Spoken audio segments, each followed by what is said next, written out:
Good evening, everyone. Welcome to the February meeting of the Oak Grove Community Council. I want to welcome everyone, but if there's anyone that is at our meeting for the first time, we'd like to know, especially who you are. I know that everybody in the room has been here before. But I see Christine.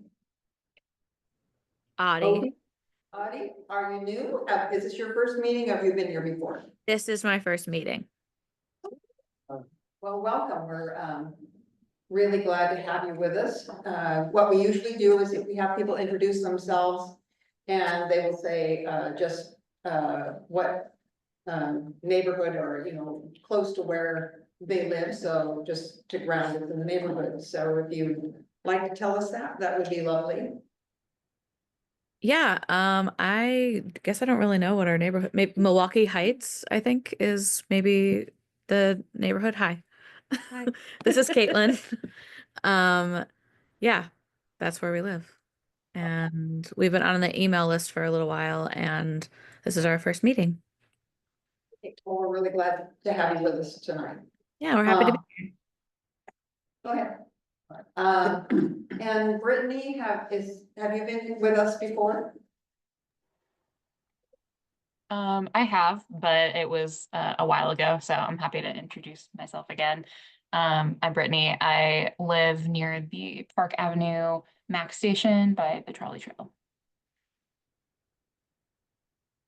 Well, and now we'll have the board do introductions and then we'll have everybody introduce themselves. So my name is Valerie Chapman and I'm the current chair, and I also live in Milwaukee Heights. I live on Evergreen Street, a block from the trolley trail. So I just met two neighbors. So glad to meet you. Here, Mark.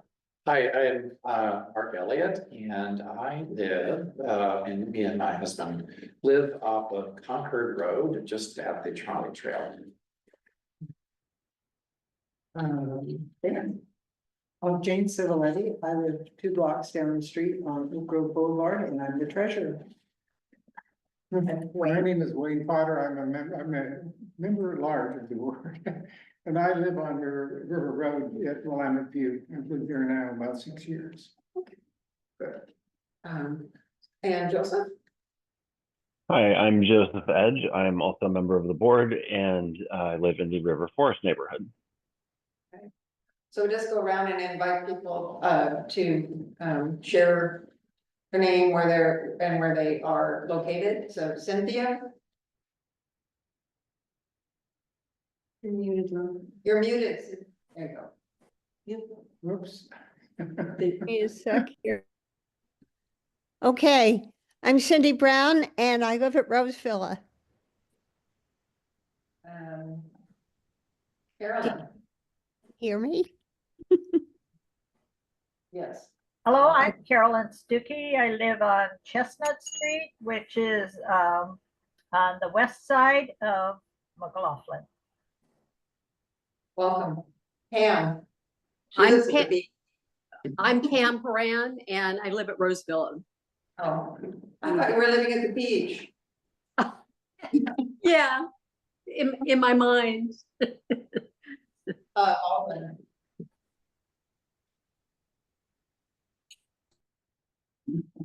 Well, there you go. Yeah, for the last 46 years, I've lived 3 doors up from Springfield Park on Neff Road. Linda. I live on Woodland Way, south of Oak Grove Boulevard. Ann. Hi there, my name's Ben Chaney. I live up on Briggs, about a 10-minute walk from Park Avenue. Welcome. Dave. Dave Toback. I live at Rose Villa. Welcome. Sue. Yeah. Sue Conahan. Sue Conahan. I live at Parkview Circle and River Road. Okay, welcome. Gwen.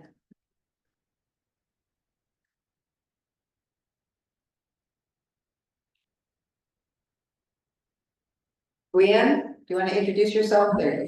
Hello, I'm Guyen. I live on Evergreen and 25th, about a block and a half from the Child Trail. Bernadette? Hi everyone, Bernadette Lee from TriMet. I'm excited to join you and give a project update for the Park Avenue garage expansion. Hey, well, welcome. We're glad to have you tonight. And Cameron. Hi there, Cameron Ruin, Clackamas County. I'm in listen only mode. Bob Noor will be here to give an update on the Courtney Avenue Complete Streets program or project. Thanks. Well, I think I've got everybody that's on the screen, so Hi, Daniel Dyer, Breedside. I live just up near the Max Station on Park Avenue. Joyce Johnson, I live near Rex Putnam on Gordon Street. Anita Blackmar, I live on Fair Oaks Avenue. Thelma Hagan Miller, I live on the corner of Southeast Southview and Southeast Westview, just south of Concord. Eleanor Hunter, I live on Laurie Avenue, just south of Oak Grove Boulevard. Susan Keel, I live on, on Oak Shore Lane, and I'm a member of the Oak Lodge Water Services Board. Bob Bohannon, and I'm on Southeast Laurie next to Roselle. Okay, well, welcome to everyone who's here this evening. Let's have a treasurer's report. Treasurer's report. We have our collection actively happening here in the meeting room. And at last meeting, we had donations of $47. There was no outgoing expense. Our current balance is $882.32. Great. The minutes were sent out to people, and since they were sent out, I have received a couple of corrections. So if you picked up minutes at the door, those corrections are on there and underlined. I think I got them. Okay, thanks. Correct for you. And that was a change in the water services piece where instead of capital campaign, it's a capital improvement plan. So we changed that language. And which will provide funds, and that was better than raising funds for, so that those were changed, but I underlined the places that were changed. Are there any other changes or corrections to the minutes from? If not, then the minutes stand approved as read or as put out there. All right, well, at this point, tradition is to go ahead and do our board elections. And back in the olden days, or online things where we had paper and whatnot, that we would do the election and then at the end, the results would be counted. But I'm turning the meeting over to Jane, who is our point person for the election. And I will take over the meeting from Valerie, as our first election will be for chair. So each February of odd number years, the community council elects a new board. That is today, and we have inquired with everyone who is interested in becoming a board member. You must be a voting member of the council. And we have some people who have selected themselves to become board members. I could also open this up to the floor here and to anyone online. At this point, we had one candidate for chair, and that was Valerie Chapman. Would anyone else like to run in this election for chair of the community council? She's only hoping so. Raise your hand. No, she's okay. Hearing none, it seems that we have voted aye in unanimous consent for Valerie to remain chair of the community council. Go Valerie. And since you are the chair, I can now turn the floor back over to you for the rest of the election. Okay. I think that's cheating, but, all right. So we have, one candidate for, each, other position on the board. So right now, I was maybe just generally ask people if there's any other nominations for any position on the floor. At this point, Mark Elliott is, the candidate, the sole candidate for, the, vice chair. And, Daniel Dyer Greenside is our, sole candidate for treasurer. And Joyce Johnson is our sole candidate for secretary. And, Ben Cheney. Who's on? He's on. He's right there. Hi, Ben. Oh, yeah, there you are. I was like looking for you. I know I saw you. Ben Cheney is, one of our candidates, for one of the 3 at-large positions. Joseph Edge as another one, and Wayne Potter. So Wayne and Joseph agreed to run again as at large, and Ben Cheney is coming on new. So are there, any nominations, from the floor for any one of these positions? Anybody, you can nominate yourself. Don't be shy if you'd like for to. yourself. I can't read them. Oh, that's from Two Dan. people, there's 2 items in the chat. One Right, open. it's just, Oh, yeah, you want to chat? he's not pulling out, he's just saying that he's sorry. Oh, I got it. All right.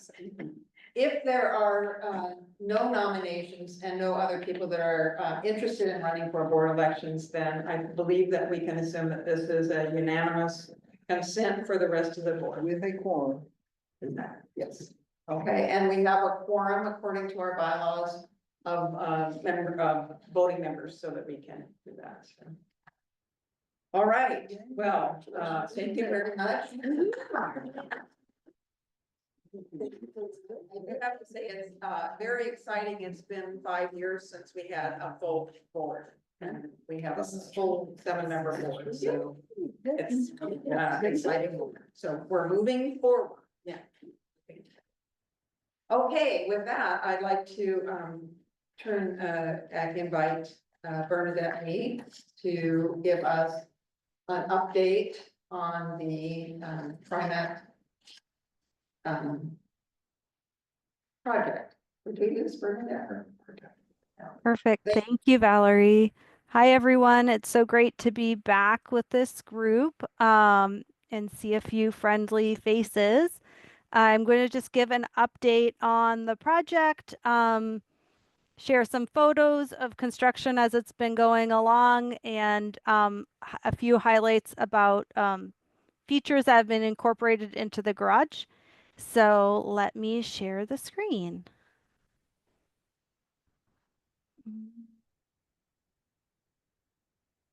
Can you see my PowerPoint? Yeah. Okay. Oh, but I'm at the end. I'm so sorry. Okay, just give me a second. Technical issues.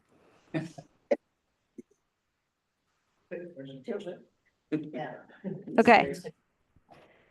So just a little refresher for anyone, just so that we're all on the same page on where we're talking about. So the garage is located at the southern end of the Max Orange Line, right there at Park Avenue and east of McLaughlin, and then also along the trolley trail. So kind of where those two places come together.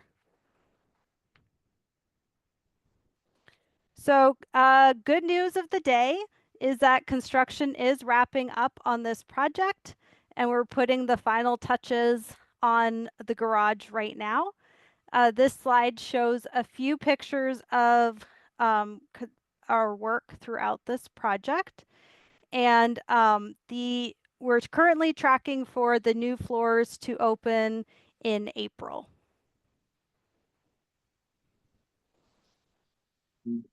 I wanted to spend a couple minutes mentioning a few of the new features that are part of the garage expansion. So there will be 331 additional parking spots and 2 new floors. They also as part of this project, took the opportunity to paint the ceilings throughout the garage and in the bike parking area to increase visibility within the garage. And they also added decorative panels on the west and south sides of the garage. So the decorative panels on the west side are a mix of panels with the perforated design. I think when I came to an earlier meeting, we kind of looked at pictures, design pictures about that. And the perforated design honors the reeds that were installed during the original project. And then the other panels will be where jasmine vines can grow up the panel on that side of the garage. On the south side, there are the types of panels that will have vines that grow up them. This photo includes a picture of the new solar panels that are on the garage. They have increased in number. So the original garage had 12 solar panels on the roof, and now there are 20. The water feature on the north side was also extended to the top of the 5th floor. So, when the rainwater kind of comes off the garage, it goes down the runnels and creates that water feature. Also, the garage was built with kind of the stuff needed inside the walls to accommodate additional EV chargers when the need arises. So that will make adding additional EV chargers in the future easier. And then we've also, of course, extended the stairs and the elevator to the new floors. So just kind of a quick update for today. And I wanted to, take a moment to thank you for welcoming me to your meetings throughout this project and for everyone's patience during construction. So with that, does anybody have any questions? I do. Donna, do you want to? Yes, are the bottom floors open right now for parking? Yes, the bottom floors are open for parking. I believe there may have been some spots closed today because they were doing some striping. But in general, the parking is open at this point, 1st and 2nd floors. And then as the project wraps up, we're expecting the additional floors to be open in April at some point. Susan? Yeah. What's the current utilization of the parking garage? I don't have exact numbers, but I know we have noticed a lot more people parking in the garage, even during the time we've been doing construction. So people are coming back. But I don't have firm numbers. If you'd like that, I could ask around. But I know that kind of anecdotally, people have been noticing people coming back to the garage. Oh, wait. I'm curious, what kind of EV chargers do you have there? Do you have like a type 2 or 1, 240, 110? What's the power outage? I am not sure. There are some EV chargers currently on the 1st floor. I do not know the type of EV chargers. I know that kind of the with the expansion, what they ended up doing was building in the conduit so that the conduit's kind of like the tubes that you would feed the wires through. So all of that is already within the concrete so that they can add all the wiring and add the EV chargers in the future when that need comes up. I don't know if that's helpful. Well, what was I gonna say? Forgot the question. Oh, forget it. I'll remember in a second. Okay. I could just jump in and say that I have a Chevy Bolt, and whatever is on the 1st floor, I could, before we got a charger at home, we could plug in there. Oh, I know what I want. Is there a charge? Is it free or is there a charge for using? There is a charge. There's a charge. Or what's the company that provides the service? Do you know what the company is, Bernadette? It's been a while. It's been a long while since I've used them, but it seems like it was pretty simple at the time. You could just plug your Visa card in. Yeah, that's Yeah. matter of fact. Yeah, I know I've seen one of my coworkers do it. She has an electric vehicle and she was able to plug it in and it worked for her. So pretty convenient. Two questions. One is, when do you expect all of the construction equipment and all that to be gone and all the new landscaping to be installed? And then the other question is, are all the solar panels new or are they reused? Yeah. So we are expecting the project to be wrapped up in April. That's what I'm hearing from the team. There might be some finishing touches after that, but like that's kind of substantial or final completion. That's the goal is April. And then new chargers. Yes, all of the EV solar panels are new on the roof. With that said, they were able to hold on to the previous EV chargers to use, I'm sorry, solar panels. They were able to hold on to the previous solar panels to use if they need maintenance along the orange line. So they were keeping those on hand to use if a need arises. I have a question. And I don't have an EV, so this is a curiosity question. With the plugins, if somebody goes to work during the day and they pull their car in, plug it in and go to work, that car sits there all day and occupies that space? Or do they have to come in earlier, charge up and move their vehicle so that that station is available to other people? I think they would plug in and head out for the day. So,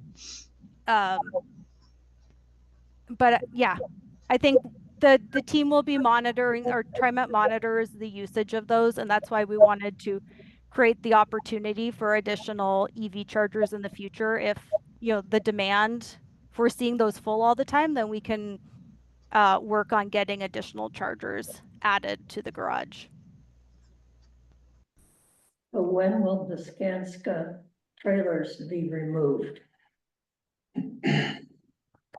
That's a great question. I don't have a date for that, so I can ask and get back to you. Who asked that question? Thelma. Thelma. Okay, I can ask and get back to you. Are there other questions? Bob. Yeah, what was the total budget on this? How much money did we spend to add the two roofs and all this plug-in stuff upstairs? Let me look into that as well. I don't have those numbers on hand, but I will, Bob, if you want to give Valerie your email or how, let me know how I can, or here. Yeah, the information, Bernadette, I can send it out. Okay, thank you. Because I'm thinking it was a couple million, but that's everything.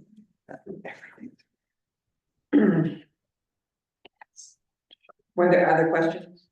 But that couple million had a specific source. Was some of it a federal grant or something?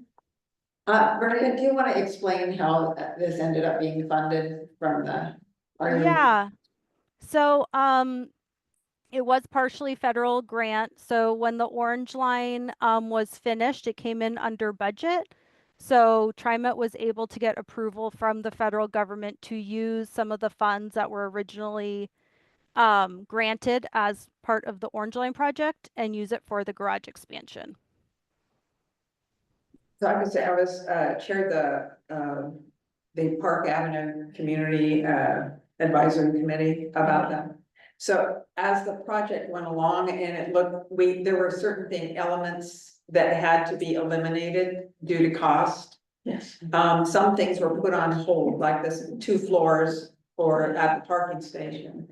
When they came in under budget, then they were able to go back and look at some of the things that had been eliminated and put those back in.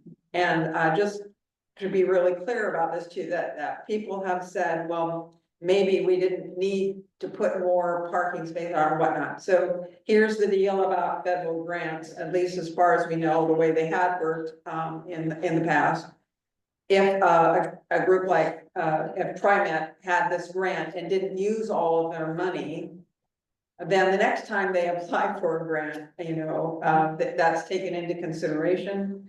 And the money can't be used for something else. So it just goes away. So there you go. So adding some of those things back in was important.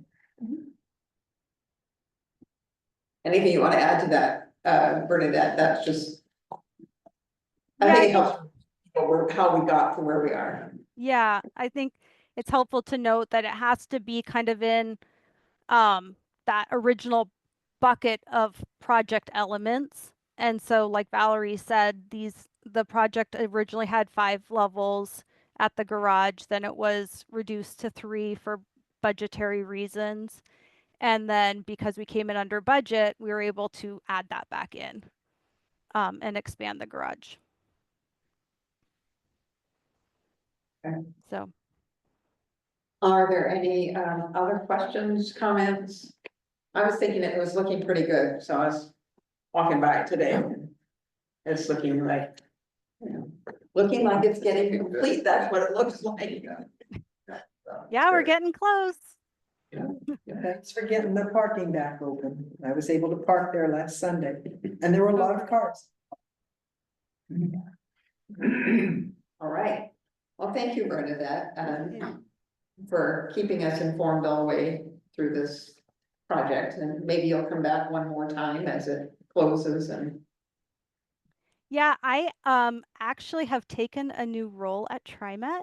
Okay.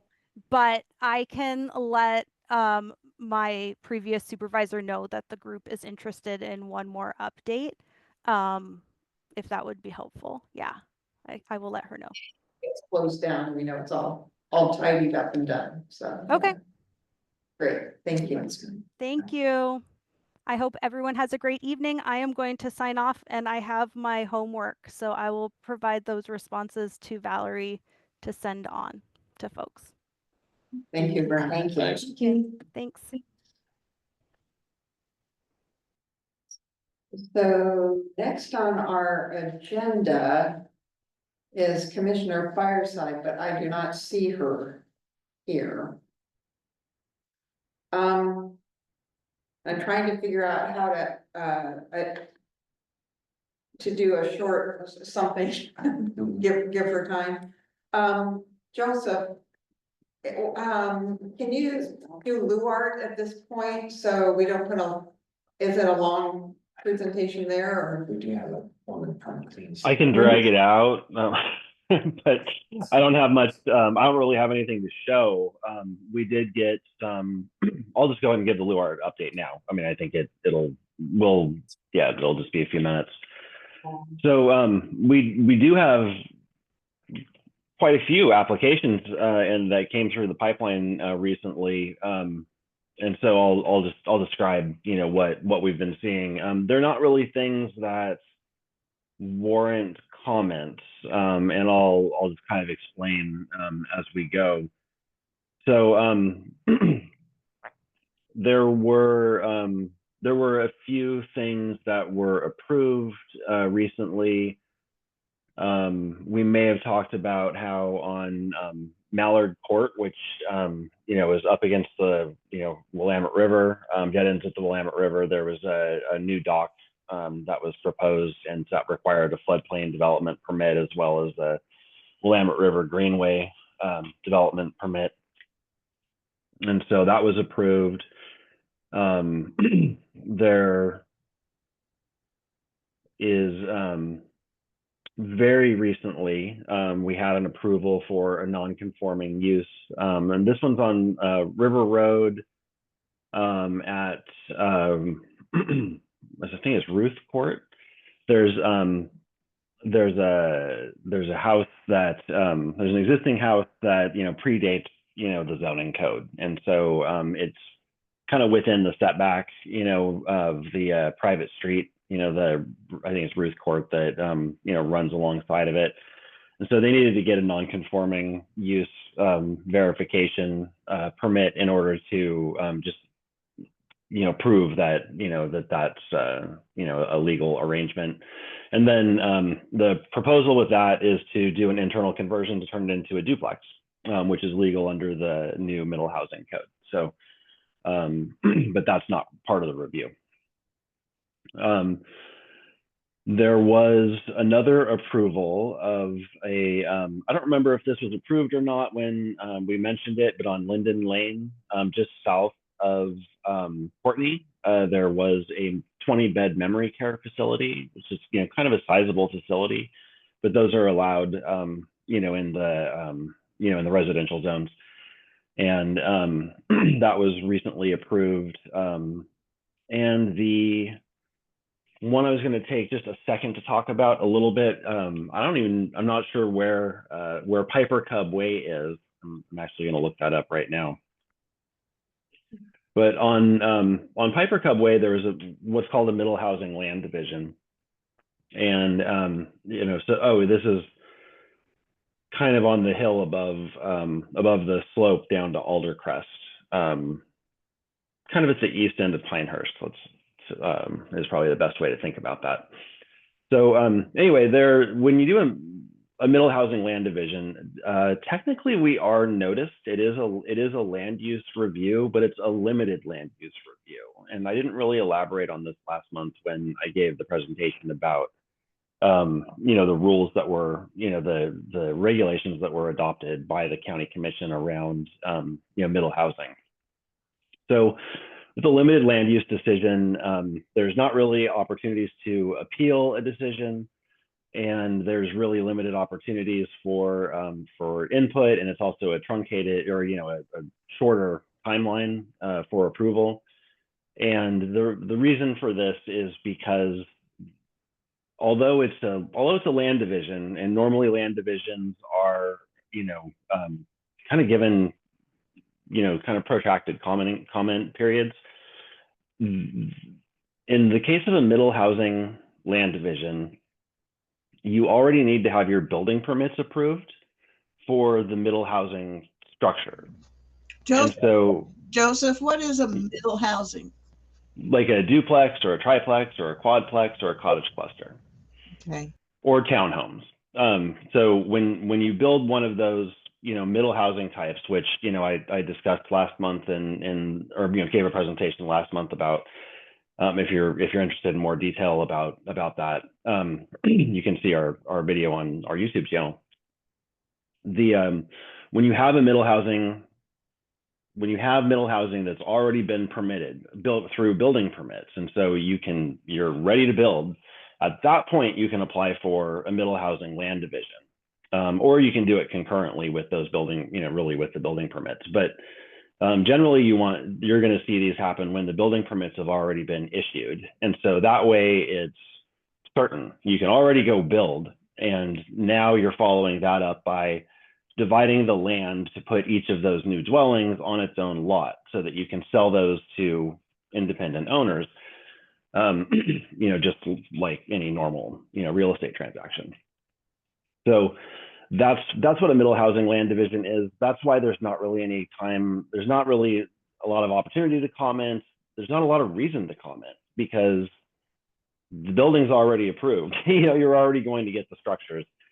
This is really just a way of making sure that the structures can be sold independently to, to individual households. So that's why the procedure is different, but it still is, technically it's still a land use decision, and that's why we get notified about it, even though it's kind of pointless. So I don't really bring these up because when we see them, again, there's really no reason to send in any comments unless there was some egregious error. But, really the way that these are set up, that's all already rectified. And so this is just formalizing, the ability to sell the lots independently or sell the dwellings independently. So I'm not really going to bring these to our attention or ask us really to comment on these at all.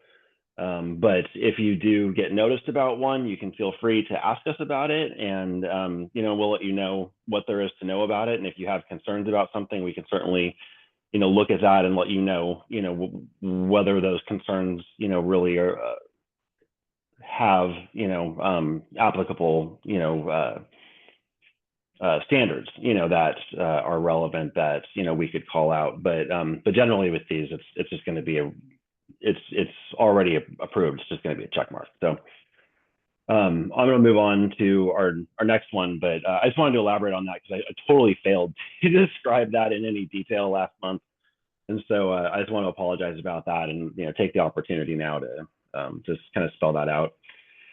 So we do have and then we do have some pending ones. There's on Nafe Road at 3800 Southeast Nafe. There's a design review at one of those industrial properties for a new 40-foot by 88-foot three-sided metal storage building. It's on a commercial lot. It needs a design review. That's just kind of the way that goes. The others, the last 4, all arrived yesterday, and the applicant is Clackamas County Water Environment Services, and they are doing some habitat restoration projects on Kellogg Creek. So this is the really far eastern extent of our CPO area, and just kind of at the bottom of the other, the east side of the Oatfield Hill. And they're just, I don't really have a lot of detail. I haven't had a chance to look at these in detail because, again, they just arrived the other day, and they're all really thick packets full of a lot of information and data and everything for all of the habitat permitting. But there's not really much reason to comment on these either, because habitat restoration is an exempt activity in habitat conservation areas and water quality resource areas. And that's exactly what they're doing, is habitat restoration projects. So, probably not much reason to comment on these. It'll just be interesting. And maybe we could even have someone from West, Clackamas County West, come in and talk to us about these projects, since, again, they are within the Oak Grove CPO boundaries. And, even though we do most of our business with Oak Lodge, with Oak Lodge Water Services, Clackamas County West does have, some of our territory. So it might be interesting to hear them talk about these projects. So we might invite them, but if not, I might put together just a little slideshow for next month to show some detail about what they're doing down there on Kellogg Creek. That's all I have. Oh no, wait, one more thing. Sorry, one more thing. We do also have one more permit for the modification of a design review, which is a new bottle drop recycling center, center located in front of the Walmart building. And so, again, that seems pretty innocuous, but it does require a design review permit because it is a commercial zoned, property. So that's all I have. I hope I killed enough time for you, Valerie. Thanks, Joseph, for giving us that report. Well, where we're at right now. Bob, is that? Hey, Joseph, only because I know that you're on the planning council and you spend a lot of time with these planners and engineers and stuff. Everybody's always screaming they need to build more low-income housing, middle housing, blah, blah, blah. The only thing you hear out of Salem is they just want to spend a whole bunch more money. Have you heard anything at the county level and cities? That's where they're trying to modify some of their process to make it easier to build. I mean, you have system development fees, all kinds of hoops and things you got to jump through. Anybody out there talking about what's maybe a little easier, less expensive to do some development? Well, because I heard the other day, city of Portland, it's like almost 200 grand in a year in order to get building permits for something. Yeah, there's a lot of focus on exactly what you're talking about, really at the state level, because all of the various, jurisdictions over time have, come up with their own some more complicated than others, some more expensive than others, permitting processes. And, some of these are legally mandated by, state or federal law. Some of these are just, arbitrary decisions by the local jurisdictions to, require permits for certain things or whatever. And so what is coming out of Salem is ultimately trying to bring some sanity and some alignment to all of the different rules that apply in all of the different places that make it really complicated for, and in a lot of cases, really unnecessarily expensive just to get permits to build something, let alone to actually build something.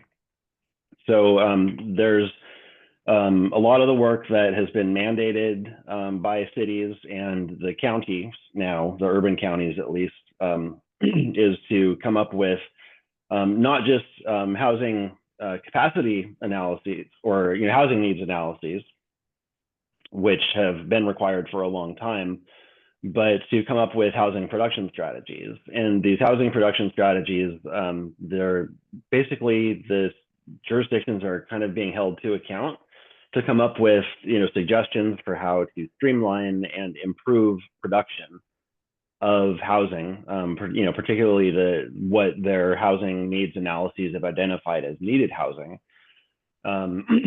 to improve the ability to actually deliver the housing that is called for, in their plans.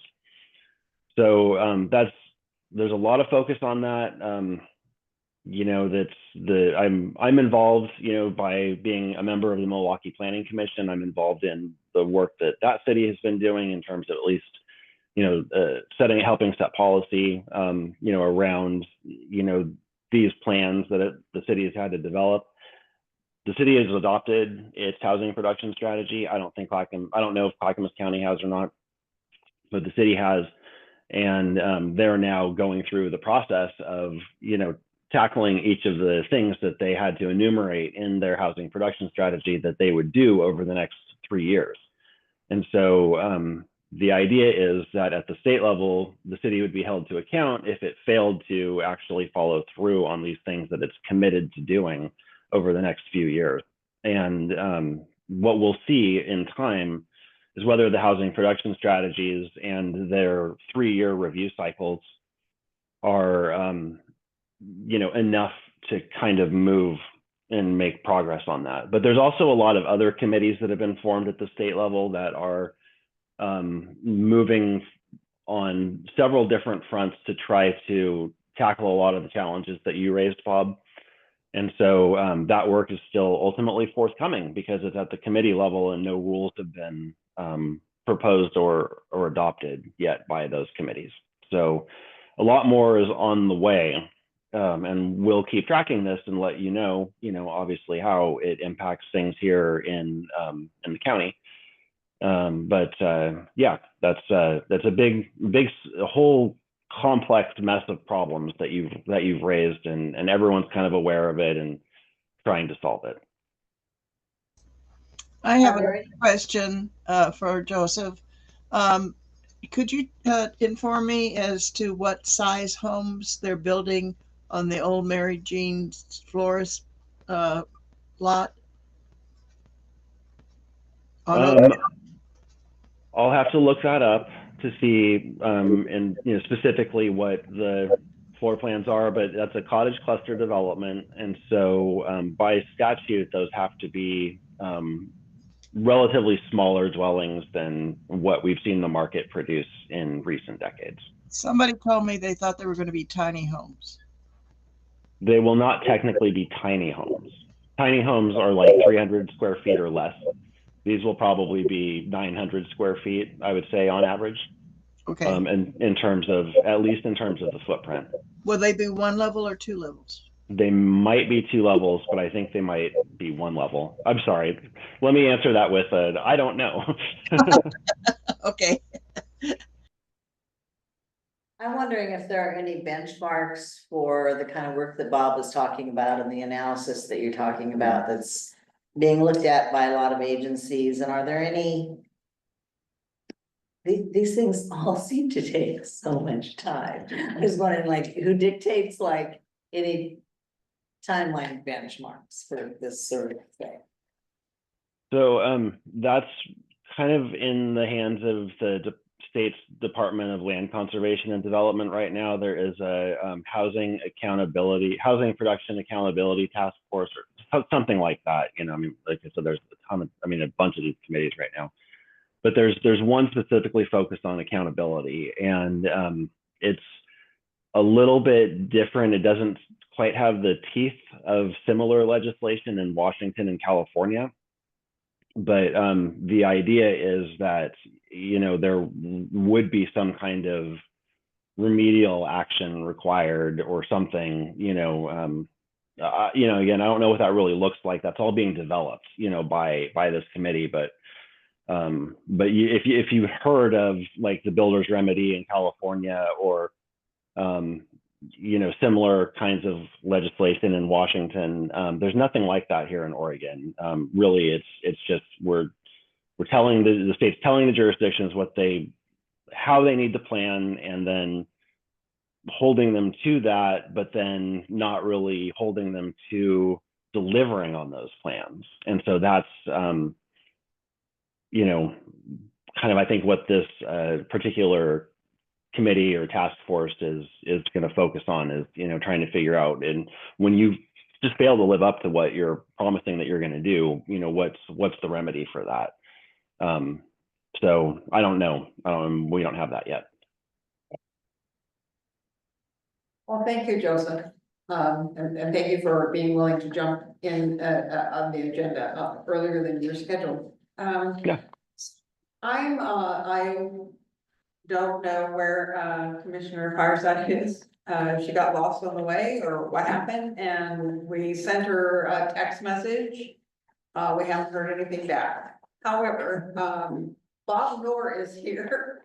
Thank you, Bob, for being present a little early. And so I suggest we move into having the update on the Courtney Complete Street project. And do you need to share the screen? I do, if you don't mind. We don't mind at all. I just need to set you up to do that. Thank you. Kind of getting set up here yet.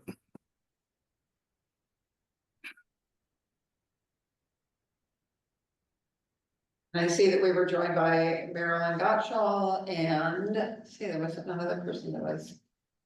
Scott Holschler. And Scott Holschler is here, so welcome to you. Carol Hager. Looks like there was one other person. Carol Hager. She was there. She's in.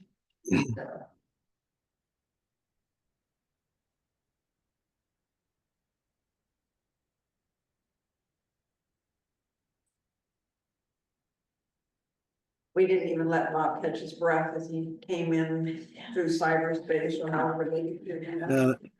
That's fine. Cameron had to help me with the link so that I could actually get into the meetings. So. And Carol Hager, right, you're new to our meeting too, so welcome you. I'm with Clackamas County. I'm working on the Courtney project, so just came to support Bob and be here in case you guys have questions I can help answer. Yeah. Great, well, it's nice to have you. Well, while we're waiting, I'll go around then real quick. I am Bob Noor, Clackamas County's project manager for this project, and I appreciate you having me back again alongside with Carol, as she'd mentioned, our senior right-of-way agent. Cameron Ruin is our government public affairs staff member, and Scott Holscher is our senior planner.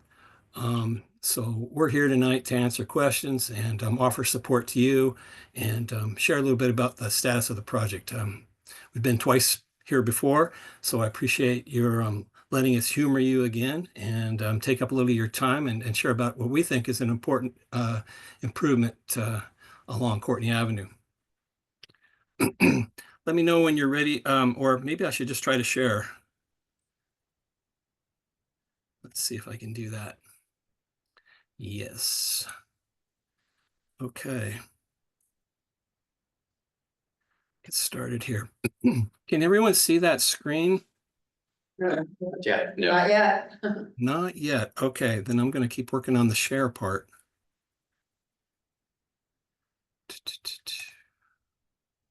Oh, I have to actually press the word share. Yeah. I know. Oh, man. Now, are you able to see it now? Yes. Great. Okay. Many of you have seen this PowerPoint presentation before. We've updated it a little bit, and Cameron helped put this together, and she did a fantastic job. So and those of you that haven't been, to these meetings before, get kind of an introduction here again to this project. So once again, thank you for having us. I'm representing the Clackamas County's Department of Transportation and Development. We've got staff here from right-of-way planning and government public affairs. And I'm representing the engineering division, managing the design and construction part of the project. Actually, the design phase is what we're in right now. Design started in late 23 and will go through late 25, early 26. It's an extensive process of doing environmental studies and acquiring temporary construction easements. There are simple acquisitions on this project, and designing the project itself. So with that, I'll move forward to the first slide. Well, maybe I should mention here, because I have a few notes and I don't want to skip over it. Like I mentioned, we've been on the project or on your agenda a couple of times, but this project is to build sidewalks and bike lanes on both sides of Courtney Avenue between McLaughlin or Oregon 99 and River Road. It's about a $6-7 million project funded by a regional flex fund award. It's a grant from Metro. They're passing through federal funds in the form of a grant, and that way, alongside let's see, transportation system development charges and some road funds, we'll try to fund this project and get it through to the end.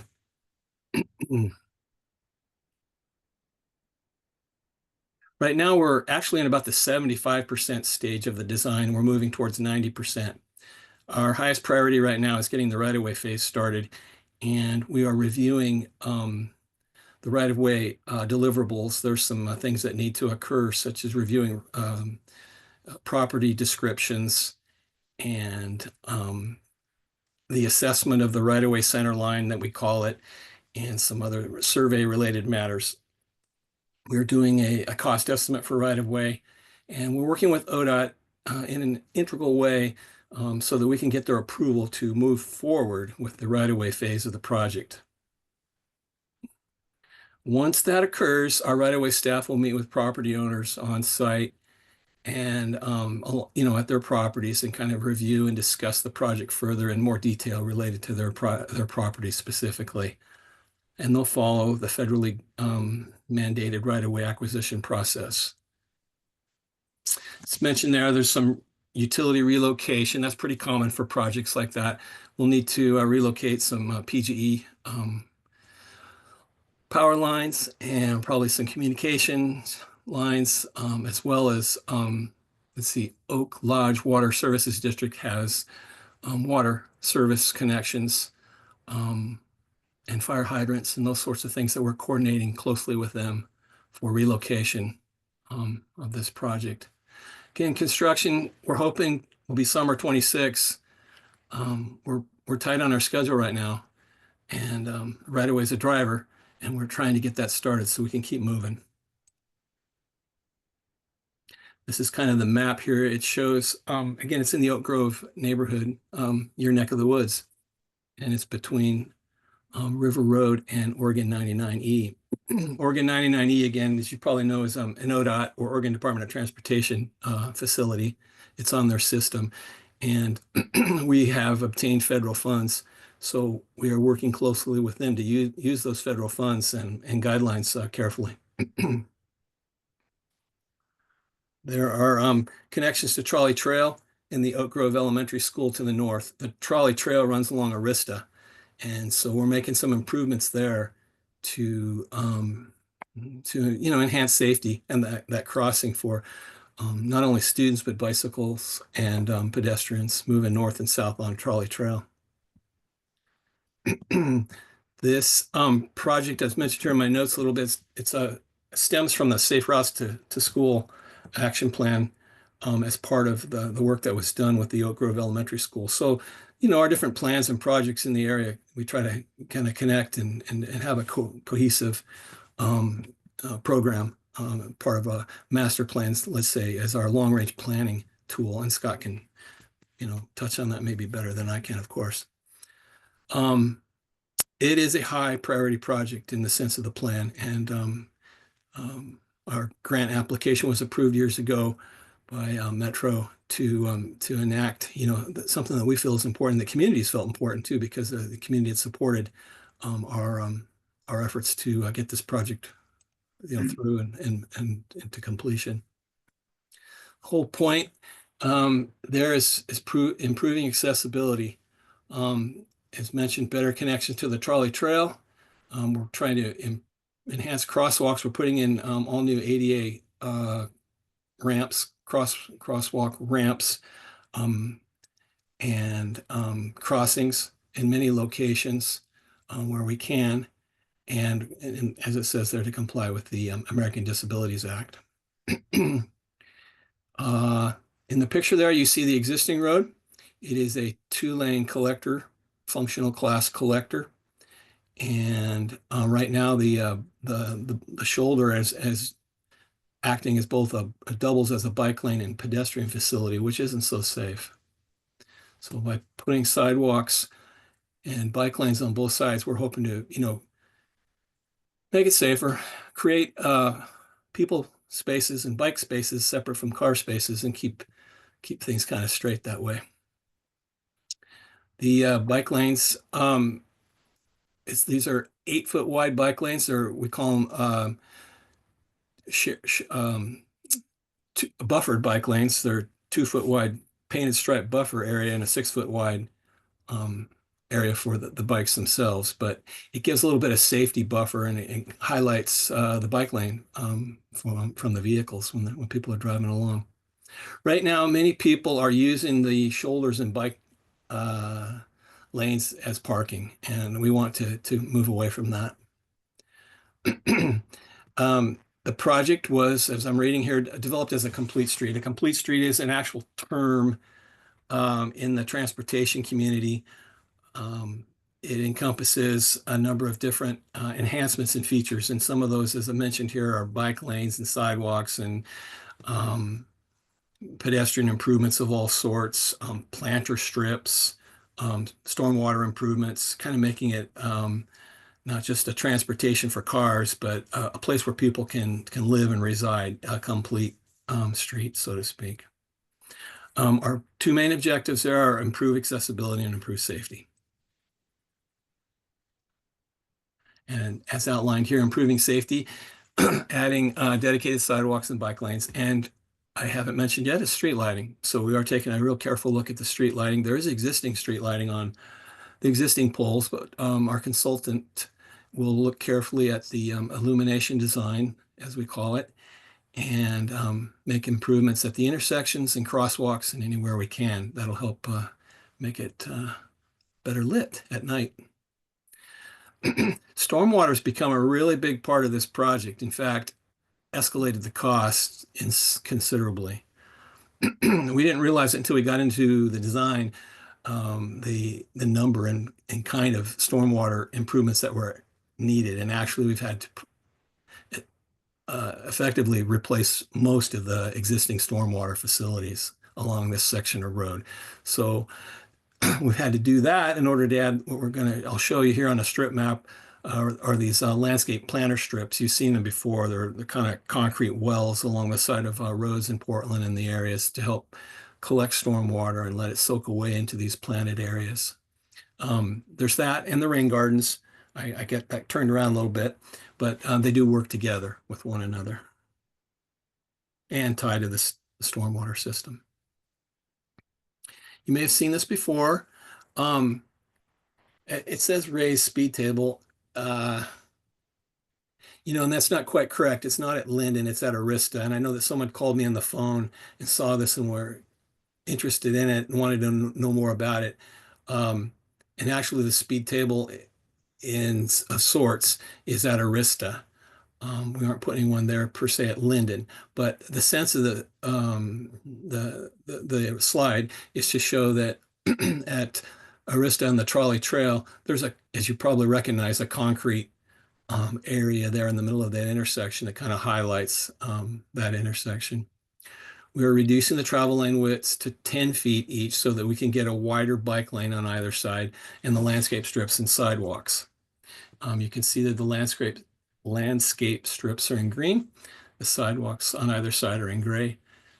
And the buffered bike lane is 6 feet wide with a 2-foot, I'll call it a safety buffer or an awareness buffer.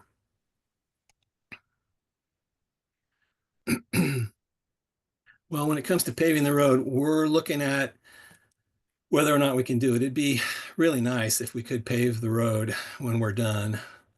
It wasn't part of the original scope of work, but we'd like to find the money to do that. And we're including that in our design cost estimates right now and taking a hard look at the cost to, when we're done tearing the road up, be able to put a nice layer of asphalt back down over the top so it looks a little nicer. This first slide here is, you might be able to see that a little bit. In general, what we're showing here in this little cross-section picture is the standard section, I'm calling it. It shows the two travel lanes, areas on either side for the bikes, and then the two crosswalk or sidewalks on either side too. It's a cutaway.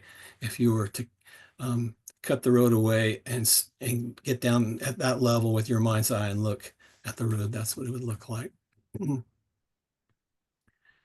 This part of the project is between Linden and 99E.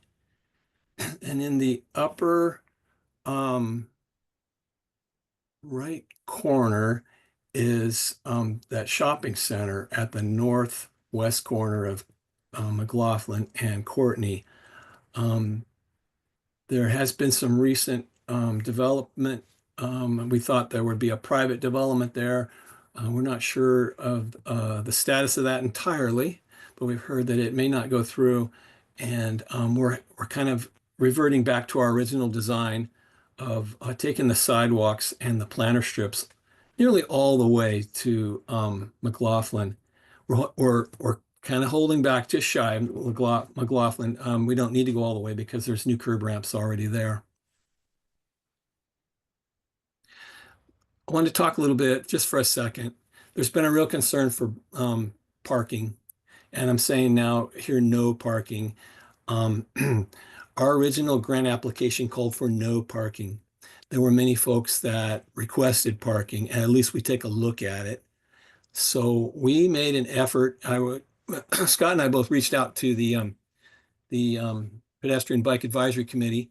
We got great feedback from those folks, and it caused us to even look harder and further at our design as to whether we could include or should include parking at all. And in the end, we decided to side with the original grant application and the award, and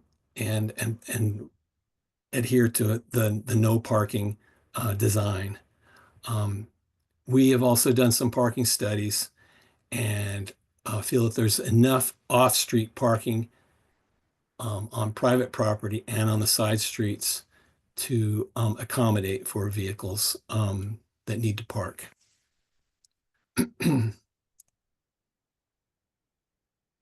Here's some more of the project. This is from Linden to Arista, effectively. And I wish I could zoom in on a little bit of that a little bit better. Let's see if I can. Oh, by golly, I'm learning how to do that. That's awesome. Okay. So I think what I'm trying to show you here is the dark green are the rain gardens, I believe, and the lighter green are the planter. Maybe it's the other way around. The planter strips in this actual image here.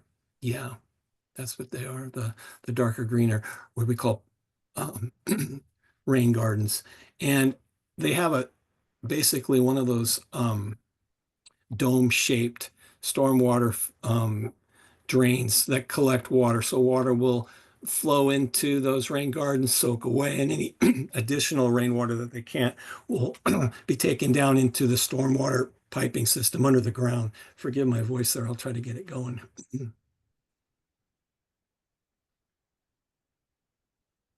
Again, we got Rupert, and then we're getting close to Arista. Let's see if I can get this back. There we go. The last part of the project here is between Arista, which is the trolley trail, excuse me, intersection, and then River Road. As you can see there at Arista, we're doing some ADA ramps, brand new ones at each of these different locations at Arista and Lee, and further on in the project. We're also doing new driveway approaches for folks leading to their driveway, their concrete driveway approaches, and then asphalt beyond the back of our sidewalk. You can see the black colored asphalt beyond, and the gray colored with the little dots on it, that's our sidewalk, okay? Yep. I'll let you know, we have about 5 more minutes Okay. here. Rolling through here. Only got a few more to go. Thanks for mentioning, by the way. So don't forget our website. We do have a project website. You can look at that. There's a frequently asked questions segment where we've kind of put some more information from questions that have been asked of us that might be also interest to you. There's meetings like this, there's social media, email. You can always email me or any of our staff. We do send out mailings occasionally when it's necessary. So mentioned before, $6.5 million and a little bit more. We're growing. It's we're trying to keep that under control. And it's mentioned, we still want to look at trying to pave this road though. So again, it's made up of federal funding, locally funded by system development charges and road funds. There's a match of these different funds. And if you want to get a hold of me, you can at my email address there, rnor@clackamas.us, or I'll give you a second here to, you can always go to clackamas.us engineering and find our transportation projects section, and then scroll down to Courtney Avenue. I will somehow stop the slideshow and stop sharing. There we go. Does anyone have any questions? Susan? Yeah, what kind of bike counts do you have on this, that would lead you to think that you need, pretty good size bike lanes on both sides of the street? Yeah, that's a great question. What we're trying to do there is adhere to our standard. Our standard width for a bike lane facility is 8 feet. And I guess that's just come by trial and error and experience of different agencies and whatnot. We developed those standards over many years of practice. And it gives chance for bikes to have room to make corrections, let's say, or even pass one another, have room to navigate around vehicles, or vehicles to drive by and have a shy distance, so to speak, so that, people aren't being scared off their bike, whatnot. There are other folks here that could speak to that very well, and Scott, and even Mr. Edge as well. So chime right in, Mr. Edge or Scott, as to why we have 8 foot wide bike lanes. Well, not just that, what are the bike counts that would tell you that this is a good investment for the level of bicycle commuting? Yep, that's a good question too. I can chime in, Bob. Sorry. Sorry to interrupt. Yep. But yeah, we have done counts, and I can actually pull those and find out what the counts are. We have gone to different locations throughout the county and done bike counts. We also did counts during the Safe Routes to School plan that Bob mentioned. This project came out of a Safe Routes to School plan with Oak Grove Elementary. During that process, we did counts and observations and did have pretty high numbers, relatively speaking, for children that were walking and biking to Oak Grove Elementary, taking Courtney and then connecting to the trolley trail. So I can certainly follow up. I can pull those count numbers if you'd like and forward those on to Val. Yep. Thank you, Scott. That's great. Even I wasn't aware of that. So otherwise, in general, we're following our planning system template or our typical section and width for bike lanes on our projects. We try to always get bike lanes included on our not only urban projects, but many of our rural projects too. What else would you like to know? I've got a couple of comments and then one other question. Couple of things. I don't know how much soil testing you've done, but the bedrock runs very high along and through there. I'm about 100 yards off of Courtney and Lori, just the other side of River Road. And there's places that we only have a foot of soil over the top of all that basalt. So you're talking about costs. You may run into some serious rock through there. The other thing is it possible that we could get the speed limit lowered on Courtney? I see it, the sign's 30. You go through Gladstone, most of Gladstone's 20 anymore. Downtown Oak Grove, they've lowered it to 20. The reason I ask is because especially since Roseville expanded, Courtney's just become a major thoroughfare. And even where I'm at on Lori, to come down and the people heading into Roseville are flying by my house, 30, 40 miles an hour all the time, with people walking their dogs and people walking up down the street. It's kind of dangerous. And my last one is just another comment that I know I've pitched at Scott and Bob, you as well. I'm the kind of the neighborhood go-to guy. Any more thoughts on anything we can do with the corner of Courtney and Fair Oaks? Because it was just such a choke point. People trying to walk around that corner and people flying around the corner in cars. It's just really dangerous. I know it's not in the budget this time. Is there anybody that's still got this in the back of their mind that, next time or possibly, or you run across some of the DOT funds that somebody's not using in Alabama or someplace, you can snag an extra grant? Right. Those are great questions, and people often ask me, can we add to this project? And the answer is no. I apologize, but I will note it down, and I usually do go ask a staff, and in particular our planning staff, who pay attention to our long-range planning needs. By the time this project wiggles its way down to my level, I've been handed marching orders and specific instructions to to manage a project with a tight scope. And not only that, then when we apply for a grant with federal funding, we have very little wiggle room. We do add scope and we do go back for a project change request for additional funding, yes, but our project footprint is pretty much set. And we're on this project working between 99 and River Road. Always open to questions though like that, and I'll try to get back to you. Hey, Bud, could you mention the TSP update, please? Yeah, and thanks for the note there, because I wasn't thinking of that.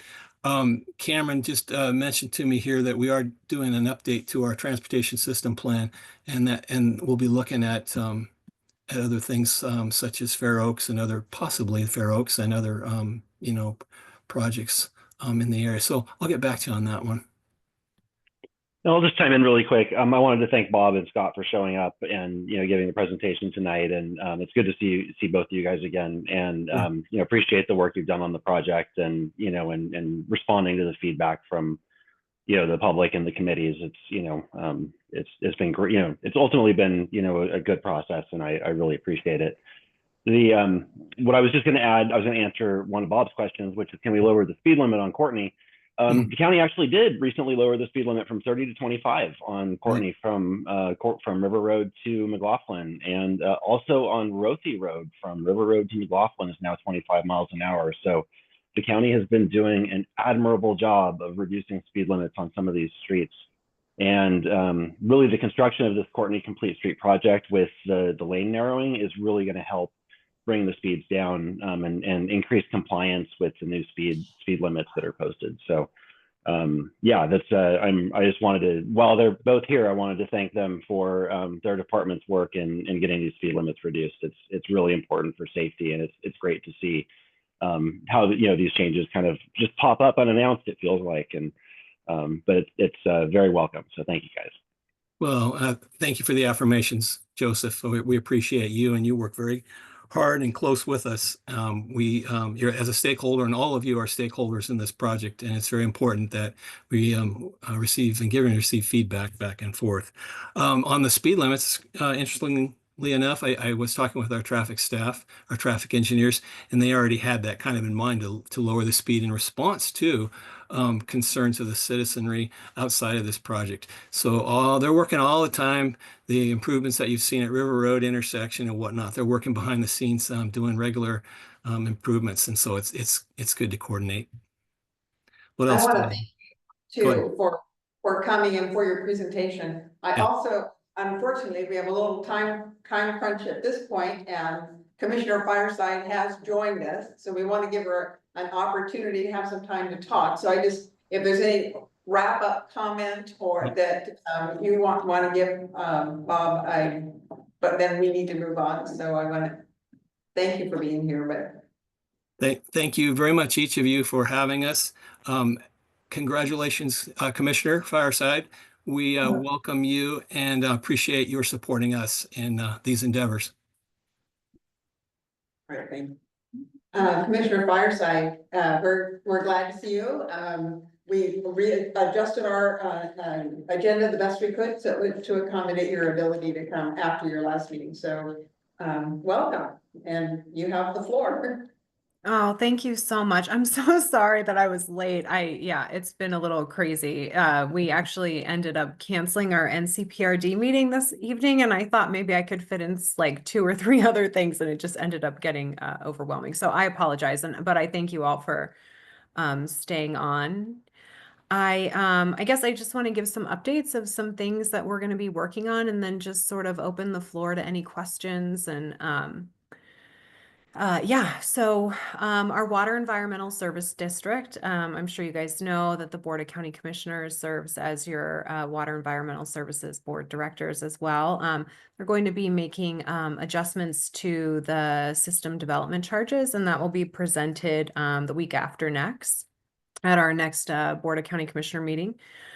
We also are gearing up for budget season. So May is actually like our budget was when budget season starts, but in April, the budget committee is going to be meeting on 4/28 at 2 p.m. So I think that that's always a really good way for our unincorporated portions of the county to get involved and make sure that the asks and needs and desires and wants that you have in your area are elevated and heard. And also, you can always email us at any point that you have anything that you want us to consider during budget season. In your area, we are building our recovery center, which is basically a rehabilitation center. We are seeking $20 million from the state, 10 million from OHA, and another 10 million hopefully will be earmarked on some type of bill. We're not exactly sure yet. I think we're 3rd in line on the OHA list, so we may be getting that funding. And then another big thing that we're watching at the legislative level is the transportation package. I'm sure tolling has been on everyone's mind, or maybe not, maybe just on my mind, but so we haven't really heard much yet. The transportation committee has kind of been crickets. So we're waiting to get an update for that. We are on recess for the next week. Commissioner West, Schrader, and Chair Roberts are heading to DC to go to the National Organization of Counties for their meeting. So we won't be meeting, but we will be on email or anything if anything comes up. Also, I think one of the big things is the NCPRD is getting ready. So that's the North Clackamas Parks and Recreation District is getting ready to do a big sort of like parks plan. And so I'm not sure when I met with a few of you a month ago now, I guess, or maybe a little bit longer, we talked a little bit about what that the future of the district sort of look like and what their planning is in the unincorporated section. So I don't know if y'all have had a chance to talk with Kia or sort of put your ideas forth for what you'd like to see in that parks plan, but that is something that's very important. And I will say that I think just working with Kia in the past 6 weeks that I've had the pleasure to work with her. She's just amazingly responsive and really interested in doing what's best for the district. So those are kind of my updates, but I would love to hear from all of you or any of you that have questions or feedback. And if I don't know the answer, I'll tell you I don't know the answer, and then I can get back to you. But again, I apologize that I'm late. So whatever you would like to ask or chat about, I'm happy to do so. Are there any questions or comments for the commissioner in this room or online? I may be the only one that doesn't know, but where is this recovery center? Yeah, so we had let me get the address for sure so I can tell you. But so we had we did a disposition of a building that was county owned, and basically it was a school in the North Clackamas School District. And so we took it over, and I'm just pulling it up. We actually have a website about it too, which I can It's out on 82nd. maybe So it's throw not- in Where is it? It's the throw old in the chat. school out on 82nd. Okay, so it's not, It's not really It's not in in our Oak Grove. Not No, but it is, but no, but it will, like I said, it will be a huge budget spend for us. So I really think it's something that everyone across the county should know and be able to comment about, I guess.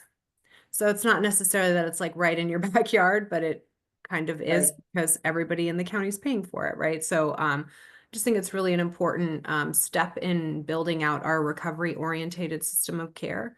So it'll have multiple services and an actual rehab facility on site, as well as stabilization and sobering, which we don't have a lot of throughout the county. So anyway, that's why I sort of brought it up. Sounds like a good project. I didn't know where it was either, so. It's the, when North Clackamas Parks and Rec District got the Concord property, they swapped with the school district and they got 3 schools. One was Wichita, and the other one, besides Concord, was the one that they're making into the recovery center. Okay, good. Thank you. What happened to Donna? Commissioner Fireside, thank you for talking about NCPRD and about Kia Selly and about the systems plan, because it's sort of like turning over a new leaf for NCPRD with this new system plan, because it's way overdue. And so it can really be improved if people in the community give their input. It's really important. Otherwise, it's guesswork as to what we need, what we want, what our aspirations are. So they're doing all kinds of different outreach, but the current one where they have a survey going is open through the 28th, so that, you know, you could get up in the middle of the night tonight if you want and fill out a survey. So I have a few little flyers about it that I'll just leave here, so that, you know, if you want to take one of these, so it's easy to either go online or to use that QR code, that would be good. So, but yeah, it's like a new era, I think, as NCPRD wants to build up its outreach to something more robust. Yeah, I agree. And also, I think Kia's so amazing. I mean, I don't know if you know anything about her background, but she's a landscape architect by trade. So she just has a really focused lens on what the actual work is, which is kind of different, right? I mean, normally, I don't know. Anyway, she's not just like a bureaucrat. She's actually like really, really focused on the, you know, the innovation and the feeling and the, you know, the pointedness of what parks mean to how people live their lives. And it's just been really great to work with her. So I'm sure she'll appreciate any and all feedback. She told me the other day, and she told a whole group of us that she has the best job in the world. And I figured if your district is being head by somebody, you know, steered by somebody who loves what they're doing, that's a really good. Yeah, definitely. We're very lucky to have her. Wayne, The Oregon State Department of Energy is moving forward, putting forward a program that will be completed by November of this year, dealing with renewable fuels, and they're putting together a strategy to move strongly towards using renewable energy for us. As you know, electricity is continuing to increase at dramatic rates, and we know that the future does not hold well for the amount of energy we need for our future. We're 30 to 40% short in the future. What's the commitment of the county in helping us move towards that, and even finding secure sources when we have times when we may be faced with 2-3 weeks worth of no electricity from the grid? Yeah, I think that's a really great question. I think one of the first things is at some point we have to get our climate action plan off the shelf.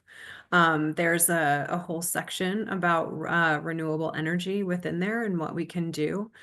I also think too, you know, we have to really partner with the people who are actually in charge of our, you know, our energy policy throughout the county, and really make sure that we are planning for the future. But like I said, I really think the first step is to get that climate action plan off the shelf so that we can start having substantive conversations about what the future of that looks like within the county. I'm not going to pretend that I understand how to do that or how to get it so that we have a majority, but I definitely think that it's a conversation that needs to be had. I also think too, even above us, I mean, I think engaging with our state and federal partners is really important in this particular area as well, because like you said, we can't do it alone. And since this is a state-driven project around the Department of Energy, which is at the state level, I think it's really important that regardless of what the county does, that we're still driving that sort of innovation at the state and letting them know that that is a priority and something that's important to us. Good. Did you say you weren't sure how to get the plan off the shelf? Is there something that we as community members can do? Can we write a letter encouraging that plan to get off the shelf? Or, I mean, I don't know. Is there anything we can do? I think there's always you know, testimony and letters. I think one of the most important things is for us to get it on the agenda. And I'm not sure, I mean, I'm happy to ask. I'm just not sure if I'd have a second or support for that. So I definitely am open to putting that out there to my colleagues and seeing if that's something that they would like to discuss, because that's really the first step. Because if we're not directing workforce to implement what's within that report, then the report just sits on the shelf, basically, which is my language, right? That doesn't mean that it's useless or anything. It's just not being activated. So I think that would be the first step. And I'm open to doing that and then sort of getting back to you all and letting you know if that's going to be. And then when it is, if it does make the agenda, I think coming to one of the business meetings or submitting testimony is always very helpful to drive our conversation. Are there, okay. I have another one. I live at Willamette View, and every year we put together a program to collect prescriptions and so on that have been then turned over to be dealt with somewhere. Incinerated. And we've always had a county sheriff that's been present at those ones, and I learned this year that the county sheriff turned us down, and he said, no, we will no longer have one of our staff aligned with that particular need. And I don't know whether or not it's because there have been budget cuts to the police department or the sheriff's department or what. What can you give any shade on any light on that kind of problem? Yeah, so Sheriff Brandenburg is you know, in charge of her department. And so I don't really have the purview of why that wouldn't have been or would have been, right? Like one way or the other. So I would really suggest that either you reach out to her or her undersheriff, and I'm sure that they can give you some more information. And it may just be that there were, like you said, just either budget cuts, which I'm not aware of, but maybe there was just a staffing issue and they didn't see it as such, and perhaps they can provide like an alternative place for that to occur. Or where you can just go, like I know, for example, where I pick up my scripts and I live in Lake Oswego, they have like a drop place right at the pharmacy.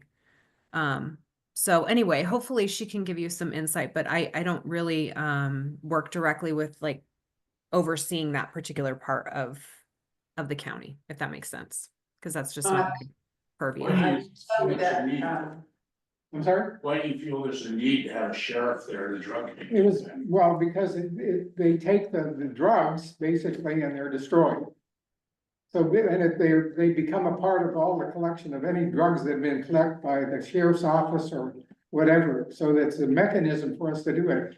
And many times you may go to a drugstore and they have, the whole container is closed, it's full. Many of the other outlets are not reputable and, you know, don't have enough resources to be able to operate them. And we have 500 people where I live. And I mean, and we're old. We managed to have a few prescriptions sitting around. And it's better to be able to get rid of them that way than do it. And many people don't have cars anymore. So they don't get the opportunity to drive somewhere and do something. We have to set up our own program, and oftentimes it's been helpful if somebody's present.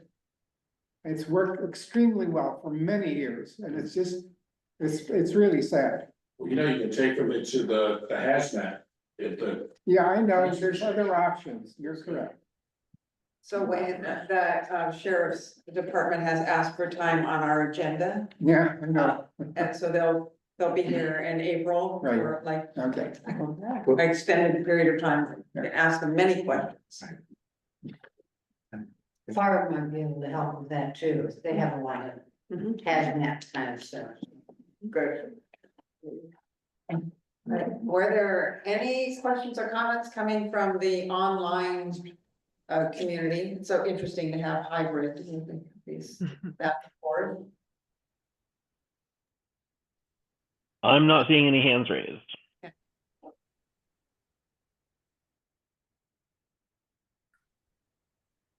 I'll take a softball one, if you will. I'm just kind of curious, you know, with your new term on the commission, I'm curious, what have you seen that has sort of surprised you that you didn't expect going into it?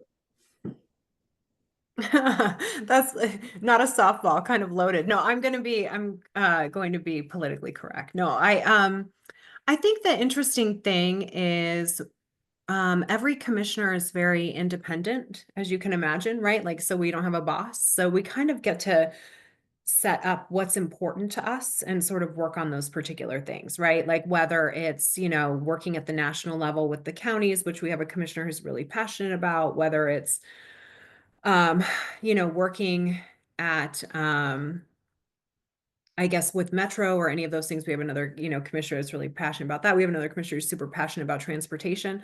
So I guess it's been interesting, you know, when you walk into an established group to sort of find your footing in that way and sort of find out what your niche is. And I really think one of the interesting things about Chair Roberts and myself is that we're very concerned about the people that we serve as their like mayor and city councilor, right? Like that's essentially what we are for all the unincorporated sections. And so really working and reaching out in that way, I think I've learned a lot because there's so many different needs. And sometimes those needs are county directed, sometimes they're state directed, sometimes they're federally directed.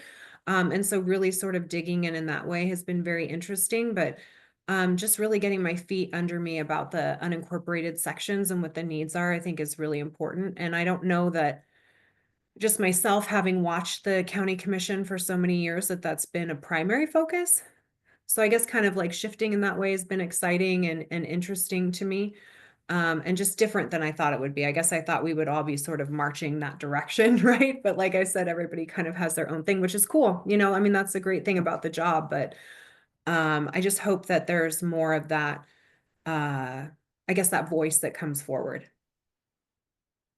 Awesome, appreciate it, thanks. Thank you.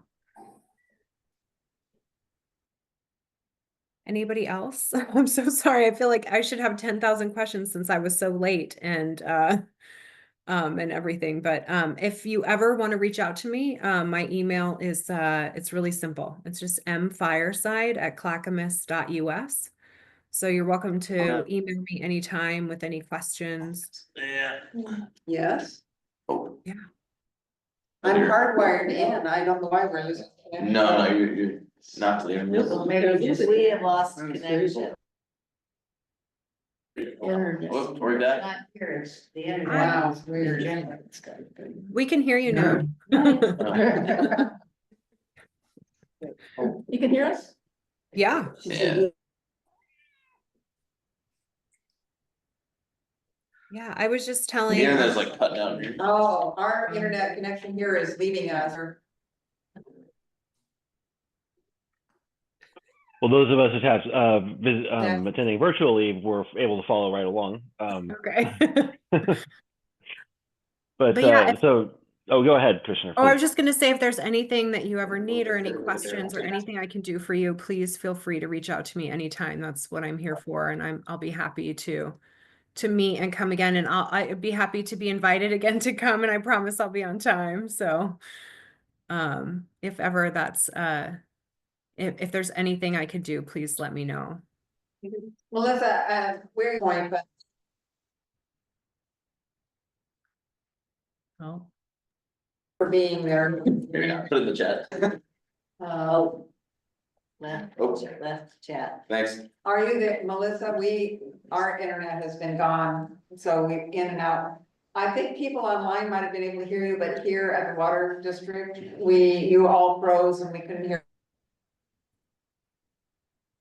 And it's happening again.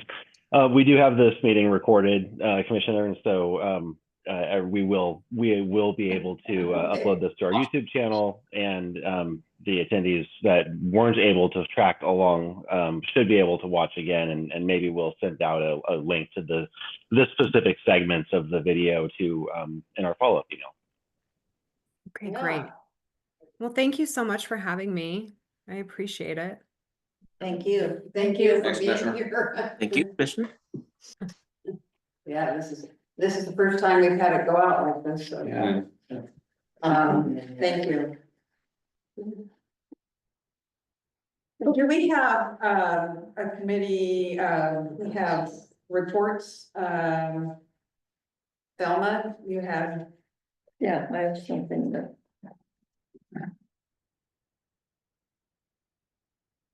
Well, it was quite advantageous that we had the TriMet people on tonight. The project is coming to a close. And when I asked when the Skanska trailers would be removed, because that gives us back a lot of our parking lot. The Elks property has two parking lots, one up above that you see when you look off McLaughlin, and then there's one down below on the back side that you can take a fire lane down to. And we have received money in the contract with TriMet when we let them use our parking lot, but the parking lot's gone to hell in a handbasket. Yeah. And so I discovered that Water Environment Services had a grant process coming up due in April. And so I contacted Greg Geist and asked if, because that parking lot is in Oak Lodge Water Services District, not in Water Environment Services District. So could we, the Elks, apply for the grant because we're not in their district? And they came back and said, yes, that we could apply for the grant. So last night I went to the board of directors whom I've been working with at the Elks, And they gave us, there's another person who is a living, and she's written already a grant. I'm looking for community letters of support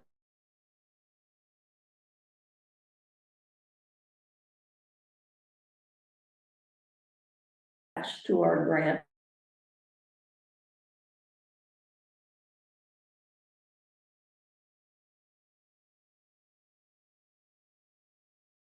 I've got several of those also. When we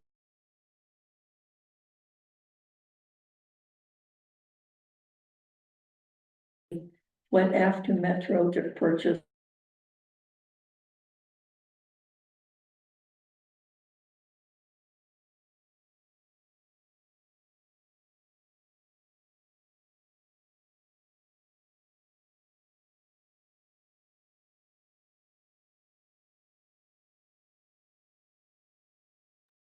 I'm having a hard time with the meeting facility connection tonight, apparently.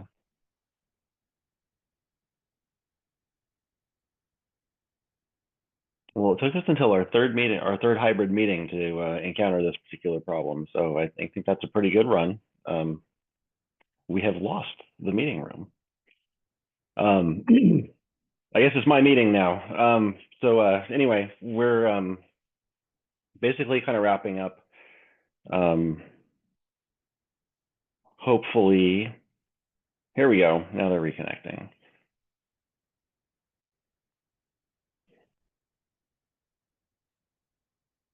Hopefully we get them reconnected enough to close out, long enough to close out the meeting.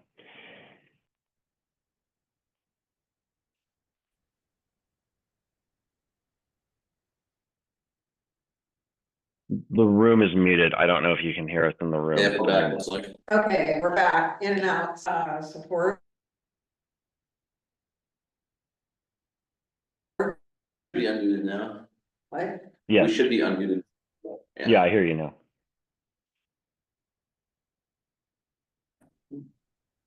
However, they're weak. Okay.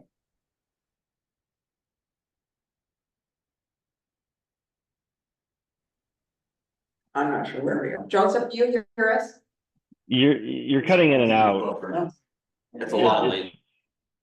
It's really pretty difficult to track along with anything you guys are saying for the past several minutes. Since Selma started talking, basically, it's been really choppy. Right.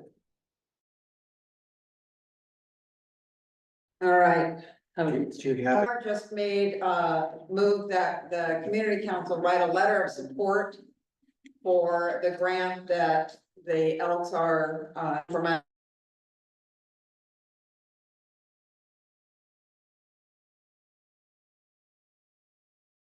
to resurface their property. water surface friendly, right, water surface. Is there a second? Second.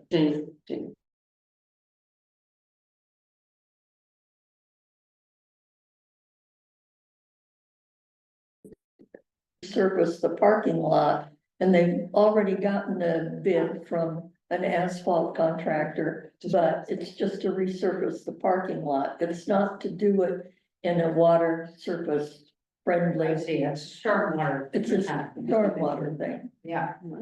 Do you, is there a draft letter that you have put together that might be able to use? I have. You do. I can Send it send to it, me I can send it to Valerie, yes, Are they- and Valerie, I'll give you this. This is the, Okay. Are there any questions or anything about this? Can they hear us? They should be able to hear us, yes. Motion to Discussion? any discussion? any further discussion? Was there for mission? Is there anyone Yes. that has a question about whether or not we should do that? Voting members. Or unanimously okay to write a letter of support for the grant? Yes. Thelma, while you're here though, can I ask you a question? Sure. Exactly 1 year ago, the board of the Oak Grove Community Council sent a letter to the Milwaukee Elks Governing Board and asked them to please repair the fence that's along the trolley trail in my neighborhood. That's all. And you came to a meeting. I came to a meeting. I got pictures, I put it with, and the whole board of the Oak Grove Community Council sent a letter exactly 1 year ago. Nothing has ever happened. It's still a broken fence with a big old tire on the other side. So I'm just, and I realize that, Donna, this is not, you and I have talked about this. I'm inclined to send a copy of that letter along with our support letter to the Elks Lodge, because what's happening here is they're asking for our support, but our neighborhood has asked them to please fix the fence because it looks run down and tacky. From what I understand from last night's meeting, talking with some of the people that work on the lodge, the fence was fixed, but the transients that come in there broke it back down. No, that's, That's what I heard last night. Yeah, I would be willing to go and. I will bring it up to the board again next. Yeah, they put a piece of PVC piping to prop up a part of the fence. And that, of course, in the wind and whatnot, time has fallen down, but the fence was never repaired, so. And TriMet has a. I will actually, I will have one of the board members meet with you, so you can show them exactly what we're talking about. Yeah. Because I was told last night that problem was fixed, and then the transients cut the fence and broke it down, and it's back. So I want you to talk directly to one of the board members, and I will have that. And I have 8 by 10 glossy photos, believe me. I will make this happen. Thank you, Thelma. Well, are there any other announcements for tonight or Just one more thing about the Parks District. I'm on the DAC. My term ends in June. And I hope somebody will step up to run in my place, because I'm not going to run again. And Mark's the other one from our sub area. And I think it's a great opportunity. And the more time you spend with these people working so hard for us, believe it or not, with very little money and with a lot of dedication and expertise. And it's really good to get plugged in if you care about parks or recreation or both. So if you are interested, then I would say just let Valerie know. It's hard to know how to get a hold of Anna or myself, but there will be opportunities if you have an interest to say something in our next meeting, or to let Valerie know through the Oak Grove Community Council email that we have online. You can always let us know there. We would be very interested to hear of anyone who would like to run for that 4-year term. So I'm always unhappy when we go over time, and we're 5 minutes over time.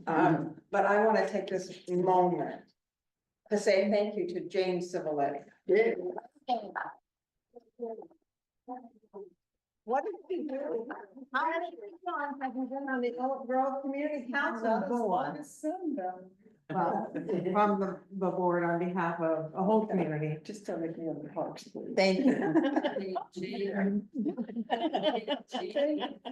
And Now that you're free.